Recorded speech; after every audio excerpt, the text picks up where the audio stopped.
Bom, olá meus queridos alunos, daremos início agora à nossa unidade sobre neurose e psicose, mas, perdão, para isso a gente vai ter que discutir um pouquinho um conceito muito importante da teoria freudiana, que é o de complexo de Édipo, né?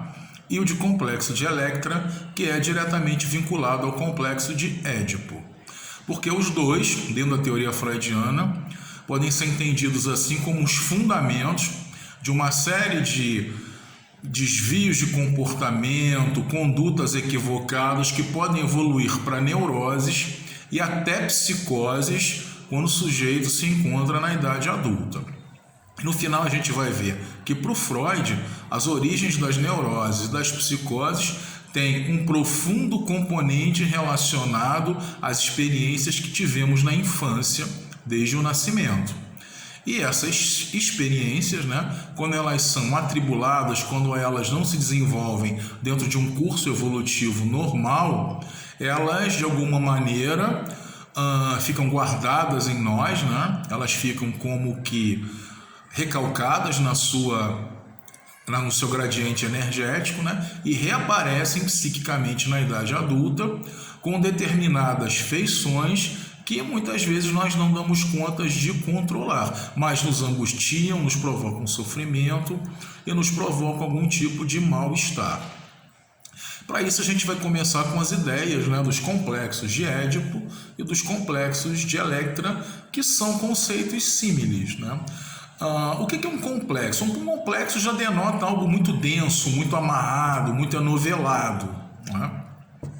Então, o complexo de Édipo recebeu esse nome de Freud, levando-se em conta que Édipo era um personagem da mitologia grega, que foi o responsável, ao longo do curso da sua vida, por matar o pai e desposar a mãe, através de uma série de aventuras, que não cabe aqui a gente recuperar por causa da exiguidade do nosso tempo.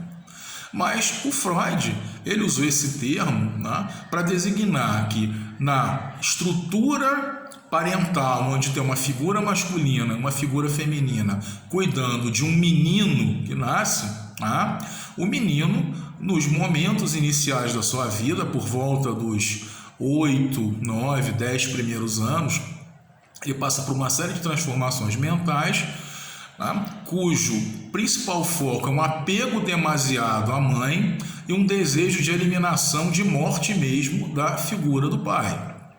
O complexo de Electra, ele é, na verdade, o sentido invertido. Ele espelha uma profunda consideração da menina pela figura do pai, e que vem acompanhada do pai, quando eu falo da figura paterna, da figura masculina, e um profundo desejo de eliminação da figura materna, de morte, de liquidação mesmo, tá bom?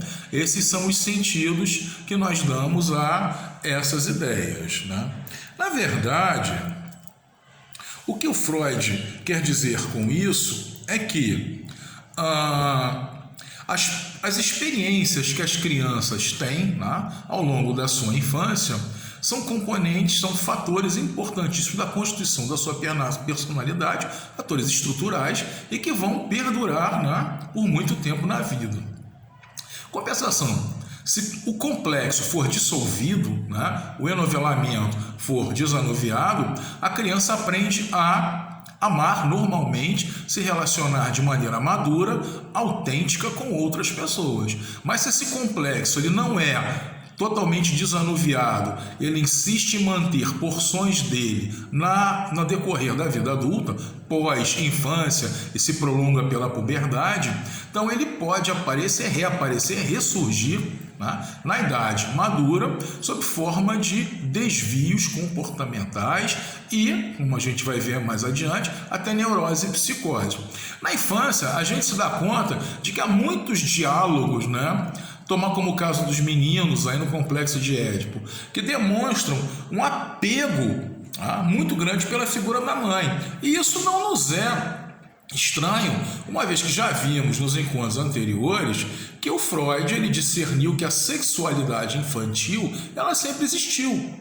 As crianças têm relações sexuais. E o que é a sexualidade? É aquilo que causa profundo prazer erógeno na criança, né? Porque o seu corpo ele é multifuncional.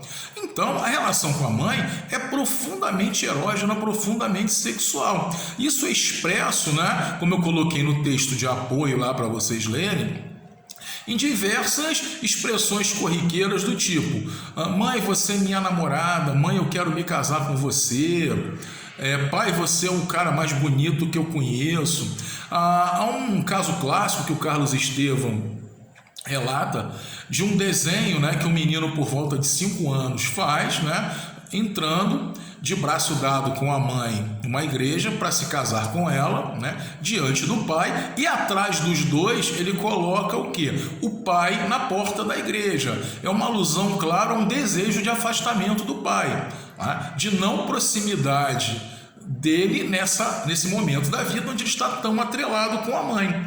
E veja bem, isso é normal, é perfeitamente normal, o Freud vai dizer, porque espelha a sexualidade da criança, né? Espera-se que essas relações desapareçam ao longo dos 10 primeiros anos e sejam substituídas da invasão a uma relação absolutamente autêntica, normal, sem percalços, né? Mas muitas vezes não é isso que acontece. E nos casos extremos, a pessoa vai precisar de terapias auxiliares para o resto da vida. Quais são as etapas do complexo de Édipo? Eu enumerei algumas aqui, uma livre adaptação de alguns textos, algumas colocações, que podem dar uma boa ideia para vocês.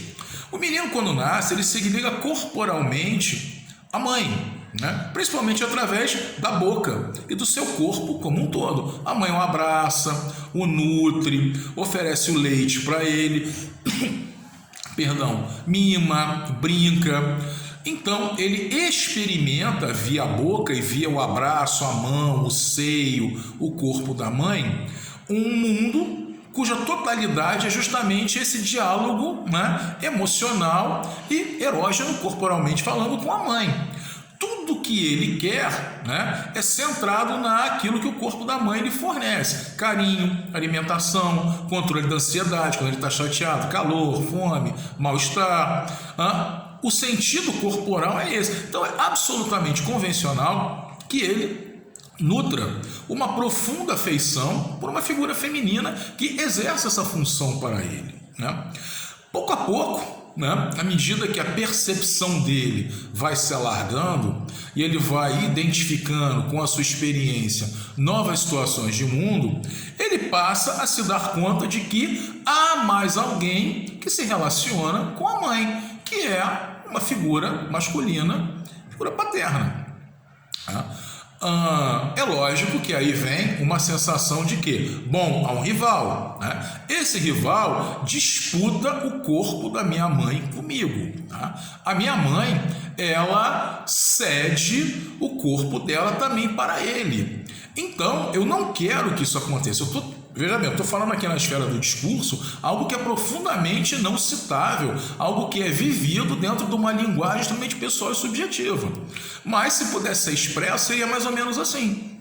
Ela tem uma profunda sensação de rivalidade com o pai, né? É o cara que surge, né, dentro da percepção dela e disputa o amor da mãe. E aí, né, que medida ela toma? E veja bem, o Freud vai dizer, isso é perfeitamente convencional, né? Isso é natural. Ela vai querer continuar a sua posse do corpo da mãe, a conviver com a mãe, sem a presença dessa interferência paterna. Ela tem vontade de eliminar o pai, ela tem vontade de matar o pai, né? Ela não quer que o pai sobreviva, né, naquele ambiente familiar. Mas veja bem, por volta dos 4, 5 anos, né, quando ela já está adentrando a fase simbólica, que é a fase da linguagem, simbólica na perspectiva do Piaget, ela já começa a organizar frases, começa a dispor de uma gramática para organizar seu pensamento. Ela também vai se dando conta de que o pai é muito maior, muito mais forte, né, muito superior a ela, né? E aí, bom, eu desejo que ele se afaste, eu desejo a eliminação dele, mas eu não sou suficientemente potente para eliminá-lo, mas eu desejo. Qual é a estratégia, né, que ela adota, que ela começa a desenvolver muitas vezes para tentar afastar o pai da mãe e externar esse mal-estar. Ela se torna desobediente, agressiva, cínica, nitidamente ela busca o embate, ela contesta o tempo todo. São sintomas, né, dessa situação ambígua, desse sentimento ambíguo que está percorrendo ela. E que, vejamos bem, isso é perfeitamente usual na teoria do Freud. Por isso que eu gosto muito dele, que ele criou uma teoria do comportamento infantil. E quando a gente está trabalhando com situações pedagógicas de ensino-aprendizado, seja na educação física escolar infantil, seja numa escolinha esportiva, numa aula de natação, a gente pode se deparar com situações dessa natureza em função do quadro sintomático que a criança está experimentando na evolução da sua relação com as figuras masculinas e feminina. Se a mãe, ela representa o apego, o afeto, ela tem essa dimensão, o pai, por outro lado, simboliza justamente o quê? A rigidez da norma, a rigidez da ordem, não é? A rigidez da lei. Então, se a gente vai viver num mundo em que tem afeto e lei, é profundamente saudável que o pai, né, também seja, dentro das devidas proporções, alguém que representa a lei, a rigidez, a norma, não é? Porque ele vai provocar algum tipo de frustração. E a lei, a rigidez, a norma, né, significa justamente o quê? Quando é que o pai começa a entrar na vida da criança, a figura paterna? Quando ela começa a se dar conta que há horários, não é? Que ela não pode, por exemplo, não deve adotar alguns comportamentos, tipo urinar na rua, deve ir no banheirinho, a hora que ela vai sair da fralda e começa a ir, né, para o vasinho sanitário. São normas sociais, né? E geralmente essas normas, né, que a princípio são desprazerosas, logo não causam furor sexual, elas são associadas a quem? Aquela figura existencial que também lhe causa um certo mal-estar sexual, que é o pai. Então o pai, ele assume essa conotação de norma, de ordem, de regramento, de cronologia da vida. E aí que tá, né? À medida que ela percebe que ela não vai conseguir superar a figura do pai, porque o pai é mais forte, ela muda o seu comportamento afetivo muitas vezes em relação à mãe. Vocês vão detectar como se dá essa mudança. Bom, ela vai tentar o tempo todo proteger a mãe, né? Por exemplo, o pai vai conversar com a mãe sobre algum assunto de adulto e ela se mete no meio. Os dois estão trocando informações sobre algo que tem que ser feito e a criança entra no sentido de interferir no diálogo, afastar o pai da mãe. Ela não quer que o pai, ela não quer que o pai mantenha a proximidade da mãe. Esse é o sentido da proteção. Porém, a gente não pode esquecer que ela está num processo de crescimento e desenvolvimento. E nesse processo de crescimento e desenvolvimento, em que ela também começa a ampliar o horizonte das suas experiências vitais, ela começa logo também a ver que o pai, figura paterna, nutre algum tipo de afeição por ela. Não é igual àquela afeição de uma memória vivencial, do seio, como ela acumulou nos primeiros dias, nos primeiros anos de vida. A gente já está falando aí por volta dos 4, um pouquinho depois dos 3, dos 5 anos, né? Eu estou sendo muito simplista aqui. Por quê? O pai também ama seu filho. Só que ele externa e constrói esse vínculo de outra maneira. Como? Através de brincadeiras, de atividades culturais, não é? O futebol, a praia, pegar onda, tomar banho na piscininha. E aí ela começa, veja bem, a ter despertado em relação ao pai ações de admiração, mas sem eliminar completamente aquela memória de amor pela mãe e não ter resolvido aí da ambiguidade totalmente de que o pai ainda é um concorrente. Então ela experimenta sentimentos muito ambíguos, desconfiança e ao mesmo tempo confiança, vontade de afastar o pai e ao mesmo tempo de tê-lo próprio. A gênese, esses dois sentimentos ambíguos que eu ilustrei, aos quais a gente poderia colocar outras polarizações, podem ser a fonte de quê? Sensação de culpa. Como é que eu posso amar e odiar quem eu amo? Né? Isso é profundamente vivencial na criança. E à medida que ela vai evoluindo, ela passa a se identificar com essa atitude dele. E às vezes ela até anseia ser mais importante, mais grandiosa. Né? Ela toma o pai como modelo de referência, tá? Falando do menino. Tá? E à medida que ele vai crescendo, que ele vai se desenvolvendo, né? Ele vai se desligando pouco a pouco da figura da mãe e passa à medida que ele se viriliza, a deixar de ver o pai como um competidor. Olha que interessante, se a gente for se dar conta de que isso vai ali por volta dos 7 anos de idade, 8 anos de idade, que é o momento em que a criança vai adquirindo cada vez mais fluência na linguagem, que é o raciocínio cognitivo, e ela, quando ela deixa de ter esses sentimentos de ódio em relação ao pai e de intenso apego em relação à mãe, a gente pode dizer que aí já começa a haver os primórdios da introjeção de um superego ainda muito fresquinho. Tá? Ela começa a introjetar, tá? Por isso que é importante, né? A questão do superego que a gente viu, introjetar a ideia de que é errado ter um sentimento tão ruim pelo pai. Tá? Ainda que possa haver algum viés de desejo de querer ainda que o pai não fique próximo dela. Nós vamos então nos deparando com o quê? Com a finalização do complexo de Édipo. Se isso acontece de uma maneira mais ou menos reta, não há transtornos nessa evolução, bom, essa criança vai ser um adulto normal, né? Com muito cuidado com a palavra normal, vai despertar a sua vida para a sexualidade genital sem problemas, né? E vai conseguir construir relacionamentos sem marcas profundas, sem feridas profundas na sua própria existência. Ele está preparado para construir relações de convivência autônomas, autênticas, está preparado para um amor maduro, né? Ele está preparado para lidar com diversidade, com frustrações. E vejamos bem, essa relação de frustração que a criança experimenta nesses primeiros 8 anos de vida são absolutamente fundamentais. Por quê? Ela só consegue contornar a frustração se ela tiver as frustrações e tiver um epicentro que é a figura do pai. Daí o Freud dizer, necessariamente, se a nossa evolução é um processo de libertação, a gente tem que passar pelos nós do complexo de Édipo, ou de Electra, né? Que é quando a menina tem fixação na figura do pai, para nos libertarmos e nos constituirmos como sujeitos, né? Felizes e capazes de resolver problemas. Né?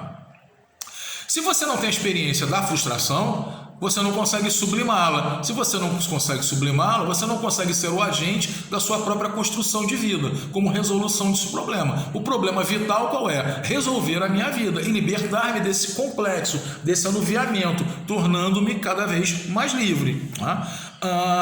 Quando não há a solução do complexo, né, ele continua parcialmente, às vezes, muitas vezes, muito anuviado, muito denso, isso vai se refletir na vida adulta. A gente vai ver, vamos lá. Fatores impeditivos desse processo, né? São de muitas naturezas e tem a ver com a forma com que a criança assimila o peso, a dimensão da figura masculina e feminina ao longo da sua vida. Vamos lá. Quais são exemplos, né, de sintomas, né, de que houve, segundo Freud, nos primórdios da sua literatura, algum tipo de problema no complexo de Édipo, onde a criança não conseguiu liquidá-lo, diluí-lo normalmente? Bom, sintomas comportamentais e morais, que se manifestam na adolescência, na idade adulta e até no final da infância. Que sintomas seriam esses? Vamos lá. Medo, covardia, medo do quê? Medo da desaprovação, covardia, não tomar partido, afeminação, no caso feminino, Freud vai dizer virilidade, excessiva virilização do corpo masculino, são sintomas de que houve algo na constituição do sujeito ao longo, né, do seu processo de complexificação e não descomplexificação total, livre, aonde perdurou algo que reaparece em etapas posteriores da vida, com outras roupagens, e pode reaparecer com, veja bem, perfis muito singelos, né? timidez, desinteresse sexual, frigidez, sensação de inferioridade diante do outro, medo de desaprovação não justificada, agressividade excessiva. O que é agressividade excessiva? Para qualquer tipo de situação onde eu identifico um óbice, um obstáculo, eu reajo de maneira desproporcional, no sentido de me livrar daquilo, a intolerância diante da autoridade, a irresponsabilidade, perversões comportamentais. Por quê? O pai não representa simbolicamente a presença da lei e da contenção da introjeção do superego? A gente não falou isso? O pai não é a norma, não é o pouco a pouco da adaptação às normas sociais, que ele não é o puro prazer da mãe, não é o puro desejo de satisfação. O pai, ele não assume fisicamente essa dimensão, ele não se torna um homólogo dessas situações que a criança vai experimentando. Se eu tenho tive algum problema muito sério em lidar com a questão da passagem do prazer para a autoridade, que é a incorporação das normas à minha vida, e eu não consegui liquidar isso completamente, na adolescência isso é um barato, isso reaparece justamente sobre o quê? O questionamento da norma. Eu não consigo lidar com autoridades, Por outro lado, se você quando era criança e você sentia extremo prazer sexual em discutir com o seu pai, isso lhe causava gozo, e você não conseguiu sublimar esse gozo que é corporal, você quando fica mais velho, você busca o tempo todo o quê? Conflito. Porque no conflito você tem uma sensação de prazer muito grande. Isso pode se espelhar em relações fraternais com amigos, relações com professores, relações com colegas. Aonde você vê uma autoridade, você na verdade você confunde questionamento com rebeldia. Rebeldia é justamente o que é vontade de conflito. Você não sabe de onde vem, mas você quer o quê? Conflituar, provavelmente porque aquilo te causa um prazer muito grande. Se a gente for fazer às vezes uma terapia de livre associação, você vai ver que de repente você teve uma experiência muito prazerosa na tua infância de querer enfrentar o teu pai, só que ele era muito grande, ele vencia sempre, mas isso lhe causava uma sensação, dupla função do corpo erógena muito grande. Quando você cresce, você quer ir para o embate com todo tipo de autoridade, e não sabe por quê. Que às vezes depois do embate não vem o que? A resolução, o consenso. Acaba o embate, porque acabam as minhas energias, eu viro as costas e vou embora. É um relacionamento patológico, um relacionamento difícil com a norma e com a autoridade. A potencialização extremada disso é que pode levar ao surgimento de neuroses. O que é uma neurose? Bom, uma neurose, a gente vai ver isso na próxima aula, nada mais é do que a percepção de que algo me incomoda, algo me drena energia, algo me faz agir de modo compulsivo. Eu sei, mas eu não consigo debelar isso sozinho. Por exemplo, eu sei que ao sair de casa eu tranquei todas as portas e janelas. Quando eu chego no elevador, eu não me dou por satisfeito, eu volto e vejo se está tudo trancado. Mas eu sei que está trancado, mas eu volto. É um comportamento compulsivo. Provavelmente está ligado a uma compulsão por ordem. Uma profunda fobia à desordem. Eu tive algum evento que me causou uma desorganização interna tão grande em algum momento da minha vida, que agora aquilo me marcou tanto que toda memória que vem lá de dentro, inconsciente, dessa desorganização, eu tenho que resolvê-la na esfera material da minha vida, no meu cotidiano, da minha vida diária, e aí eu tenho que me certificar de que está tudo fechado, tudo trancado. Aí eu volto. Há um filme maravilhoso que é o do Jack Nicholson, que ele era um compulsivo, Melhor Impossível, que mostra, exibe muito bem esse tipo de relação. São questões muito interessantes, que a gente tem que se dar conta. No nosso próximo encontro eu vou aprofundar um pouquinho mais, eu vou falar de alguns casos de manifestações patológicas que o Freud detectou, que são passíveis de existir nos comportamentos, aonde, por exemplo, relacionamentos fadados ao fracasso. O que é um relacionamento fracassado? O sujeito que só consegue se relacionar provocando dor no parceiro. A gente vai falar um pouquinho sobre isso. Relacionamentos em que o sujeito tem muita dificuldade de lidar com figuras normativas. Professor é uma delas. Por quê? Professor, ele tem um certo capital de poder.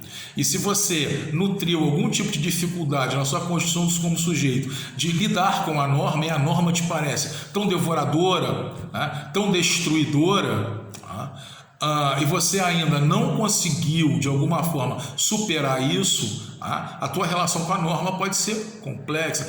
Em compensação, se você não teve afeto suficiente, toda vez que você vai se defrontar com alguma manifestação afetiva autêntica, o que acontece? Você se afasta, você se rechaça. Você não fica à vontade com toques corporais que denotam carinho, que denotam afeto, que denotam empatia e simpatia em relação a você. Talvez alguma experiência mal resolvida com o quê? O corpo materno. Indiferença, insegurança, timidez sexual são formas, né, que reaparecem continuamente decorrentes daquela célula edipiana ou electriana mal resolvida e que vão ressurgindo em outros contextos à medida que a cronologia de nossa vida vai evoluindo, vai seguindo adiante. No nosso próximo encontro, eu vou começar falando de um caso muito simples, de uma pessoa extremamente insegura, documentada no livro do Carlos Estevão, tinha um medo danado de desaprovação, porque teve uma experiência na infância em que constantemente a relação com o pai, está falando da primeira metade do século XX, era uma relação muito forte, né? Normas muito rígidas. Então o pai sempre, diante de qualquer desvio, né, qualquer conduta, né, desaprovável, o pai castigava e depois perdoava. Castigava e perdoava. Isso nessa pessoa levou ao desenvolvimento de uma interpretação equivocada de como construir uma relação com o outro, né? Ele não desanuviou isso após os seus 10, 11 anos de idade, e de repente na idade adulta, no ambiente de trabalho, ele era um cara tão inseguro que ele só conseguia se relacionar com os chefes fazendo algo, sabia qual era a tarefa, né? Mas tinha que ter a aprovação do chefe. Ele postergava para o chefe vir, desaprová-lo e depois elogiá-lo. É uma manifestação clara de uma conduta, né, dentro da perspectiva terapêutica do Carlos Estevão, que ele também era um sujeito da clínica, onde ele viu que as causas, né, dessa relação ambígua com o chefe tinham raiz num conflito edipiano com a figura do pai, quando o sujeito ainda era novo. Eu vou retomar esse caso no nosso próximo encontro, mas desde já fiquem sabendo que a gente vai tentar introduzir aí a questão das neuroses e também das psicoses, tá bom? Que são um pouquinho mais graves com as neuroses, ok? Muito obrigado aí pela atenção de vocês, bom? E não esqueçam de ler os nossos textos, prestar e rever aí as nossas gravações. Um abraço.